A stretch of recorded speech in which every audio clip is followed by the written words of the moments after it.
So this is what magicians commonly refer to as a Hindu shuffle. And in this video, we'll take a look at how to do said shuffle, as well as 7 interesting deceptions that you can apply to this technique. And hey, if that sounds like fun to you, well, salutations, kindred spirits, and welcome to another online card magic learning experience. Let's get started with a basic description of the Hindu shuffle, so penned by Jean Hugard in his Card Manipulations book. Back in the 30s, this is where this technique saw print. The receiving hand is going to be dealing grip. So just like you deal cards, this is the way the cards are going to fall. In my case, in the left hand, I'll be teaching it as though you are a righty. So in the left hand, dealing grip is where the deck begins. When you're ready for the shuffle to commence, the right hand approaches the pack and you're going to grasp it by the inner ends with the thumb, in this case at my inner left corner, the second and third fingers at the outer right corner, and then also the pinky kind of butts up at the end there to keep everything square during the procedure. The forefinger is atop the deck, applying light pressure, helps keep things in order. And then when you're ready to commence the shuffle, the dealing hand, the left hand in this case, approaches. And again, we're going to use the thumb and the second and third fingertips to lightly lift up, I don't know, just a small packet, 5 to 10 cards.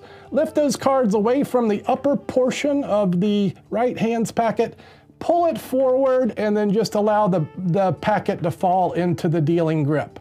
Note the 4 fingers at the outer end to keep the cards from flying out, and then you can kind of keep everything square by framing the rest of the pack.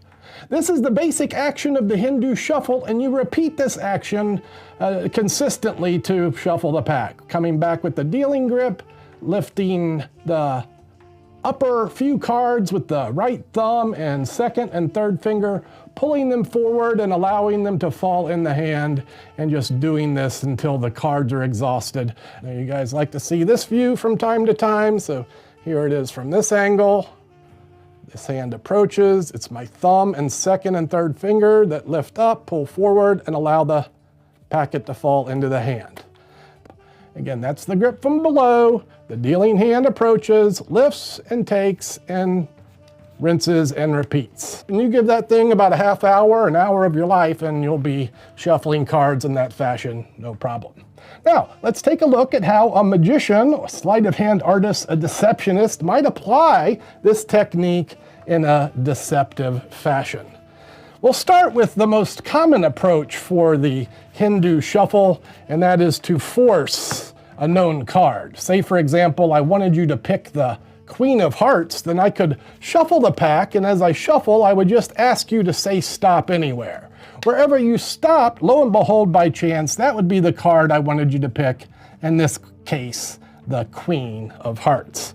So this is what's known as a magician's force. I'm making you pick the card I wanted you to. Now, in the execution of that force, I executed several deceptions. I did a block control of the bottom portion. I did that after I secretly glimpsed a card to get a known identity secretly, and then I executed the force. And here's how I went about all of that. First and foremost, shuffling the deck in this condition in the Hindu shuffle fashion, it's not unreasonable to tap the ends like this, you know, to square up the pack. So you're shuffling and you tap, tap, tap. Well, when you tap, tap, tap, this is a perfect time to get a glimpse of the bottom card. So shuffle, shuffle, shuffle. As I tap here, I can now look at the bottom card. It goes by unnoticed, and this is a great way to glimpse the lowermost card of the deck without your audience's knowledge. It just looks like you're shuffling, squaring a little bit, and that parcel goes back to the bottom. We've now got the known identity, and in some cases, maybe you don't glimpse it. Sometimes maybe you want to force the ace of spades or whatever, ace of hearts. You just put it where you need it, right? So what I'm going to recommend here is a block control of the bottom cards during the Hindu shuffle. This can be accomplished a couple ways. You can start the Hindu shuffle by pulling from the bottom and then pulling the remainder of the cards from the top. So first packet comes from the bottom. It's again the second and third finger pulling with the thumb, but this time from the bottom. And then the remainder of the packets come from the top. I kind of like to do this together, so I'll pull from the bottom and the top simultaneously. So what I'm going to do here is let the bottom portion kind of drop into my hand as I pull the top packet and shuffle off, and that's another way to maintain either the pre-placed or the glimpsed force card. So with your force card in position, we're going to continue Hindu shuffling from the top of the pack, and as you do so, you simply ask your spectator to say stop anytime. Once they stop you, you're going to show them the face card of the right-handed packet. I like to give a little tap of this packet before I do so, kind of a visual speed bump for the viewer as I execute the force. So it'd be, hey, spectator, just say stop right there, okay, and just take a look at that card. Some people will put the cards like out jogged atop like this, insinuating it comes from the middle, so that would look like this. Just say stop anywhere, stop right there, okay? Take a look at the card you stopped at, remember what it is, and continue in that fashion. So that's a good start. We got 3 things going: a block control, a glimpse, and a force. Let me talk about the force just a little bit more. There's been a lot printed on this subject matter in the magic literature. And so Al Leach had this approach where you begin with the force card atop the face down deck and begin the shuffle face up. You can use the bottom stock control if you want, still leaving the card there, but when you're ready to force the card, do the Hindu face up. When your spectator says stop, what you do is leave the right-handed packet out jogged, turn the packet face down where the spectator sees the card in the center, and then you would say, here, take a look and remember what it is. So that's a face down approach. So let me give you a couple more ideas using this forcing technique, and I'll note there's lots more where this came from. If you do your research and homework, you'll find hundreds of ideas with the Hindu shuffle and the forcing procedure. One of them is maybe to force more than one card. So let's say we have the Ace of Hearts and the Queen of Hearts, and I want to force 2 cards. Well, I could have both of those pre-positioned on the bottom of the pack, do my little block stock control to leave them there. Then I ask my first spectator to say stop as I shuffle through the pack, and they do, and I show them the face of this card as their selection. Now here's where we switch it up a little bit. As I come back to continue the shuffle, what I'm going to do is just pull that single card onto the face of this packet. I'm just using my fingertips here to kind of drag it away from the face pack. Pull it away from the face of the pack, and then begin the Hindu shuffle atop that. And now we've effectively switched the identity of the face card of the pack, so when the second spectator says stop, you can force the next card in a row. Heck, you can force, 5 or 6 cards this way if you want. Just keep peeling the cards off the face of the pack and then continuing the shuffle atop that. And that's how you would force multiple cards. Now, another way to use this approach in a similar fashion is to apply it as a key card placement. So let's say we have a known card, a key card, and again, we might get this key card by shuffling and glimpsing the face card of the pack. So we have a known card at the bottom. This would allow a spectator to pick out any card, and then as we offer them to replace the card, shuffling the pack, you just say stop. When they replace their card, you can do one of 2 things. You can drop the right-hand packet atop it. This will place your key card next to their selection, so you know that your card's next to their card, just plop it on there. Or you can continue the Hindu shuffle, but pulling from the bottom as we did before, and that will also place the key card next to the selected card. So if I go looking for my Ace of Hearts, I'm gonna find the spectator's selection. I won't know what their card is, but I know it'll be next to my key card, and that is the Hindu shuffle key card placement. Now, key cards and forces, those are great, but sometimes you'll actually want to control the card directly with sleight of hand, like to get a card to the top of the pack, and a Hindu shuffle is a good alternative for this. Say you've had a spectator drop their card back in the pack as you're shuffling.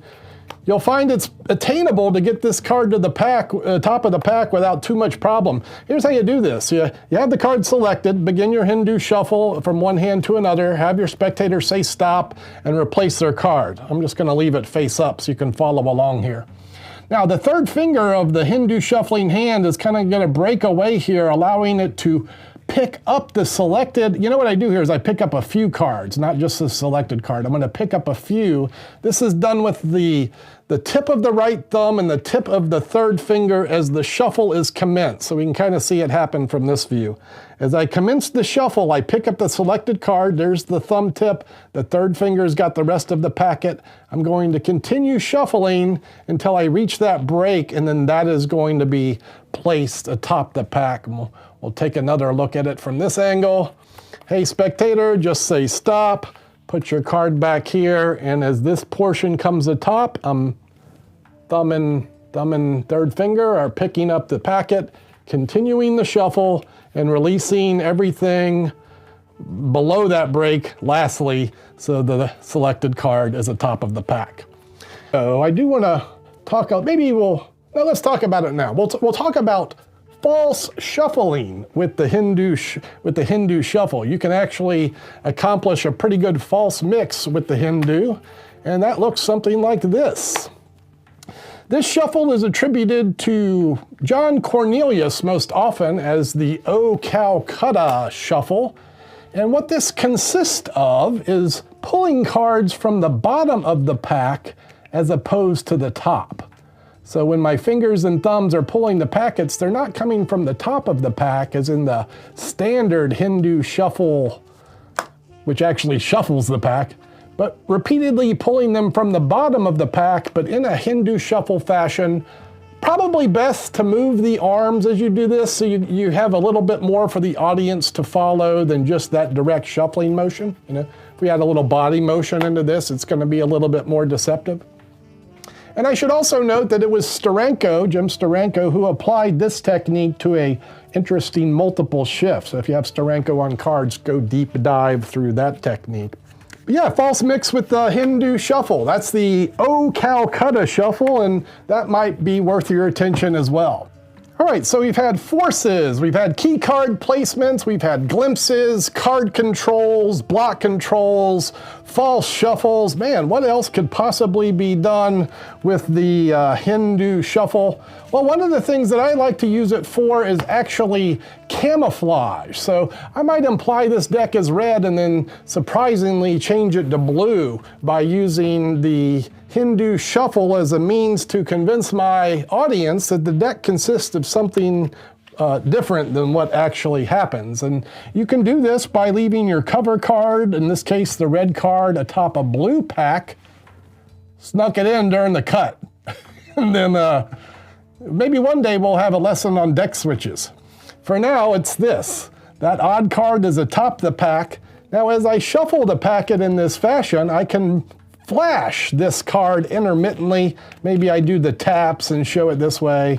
Maybe I do this and show it this way.